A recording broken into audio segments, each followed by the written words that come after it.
ભરૂચ તાલુકાના નબીપુર અને વરડિયા railway station વચ્ચે આવેલા લેવલ ક્રોસિંગ નંબર 191 પર નવા રોડ ઓવરબ્રિજ બનાવવાની કામગીરી શરૂ કરવામાં આવી છે, જેથી અધિક જિલ્લા મેજિસ્ટ્રેટ દ્વારા જાહેરનામું પ્રસિદ્ધ કરી આ માર્ગ તમામ પ્રકારના વાહન વ્યવહાર માટે બંધ કરવાનો નિર્ણય લેવામાં આવ્યો છે.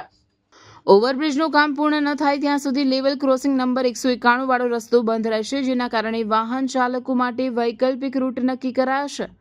ભારે વાહનો માટે ડાયવર્ઝન આપતા જણાવાયું છે કે વરડિયા નેશનલ હાઈવે નંબર 48 થી આવતા મોટા વાહનો નબીપુર ફાટક તેમજ પાલેજ ફાટક થઈ ટંકારિયા, ઘોડી અને કહાન તરફ અવરજવર કરી શકશે. હળવા વાહનો જેવા કે મોટરસાયકલ અને 4 વ્હીલર માટે અલગ વ્યવસ્થા કરવામાં આવી છે.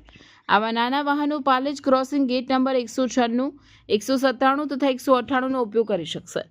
આ ઉપરાંત અન્ય વિકલ્પ તરીકે વાહન ચાલકો કરગઢ ક્રોસિંગ ગેટ નંબર 189 તથા નબીપુર ફાટક નંબર 187 થી કહાન, અડોલ, ટંકારિયા અને ઘોડી તરફ અવરજવર કરી શકશે.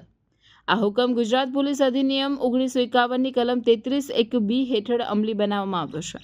જાહેરનામામાં સ્પષ્ટ કરવામાં આવ્યું છે કે આ સૂચનાઓનો ભંગ કરનાર વ્યક્તિ સામે ગુજરાત પોલીસ અધિનિયમની કલમ 131 મુજબ કાયદેસરની શિક્ષાત્મક કાર્યવાહી કરવામાં આવશે. બાંધકામની કામગીરી પૂર્ણ થયા બાદ આ માર્ગ ફરી પૂર્વવત કરવામાં આવશે.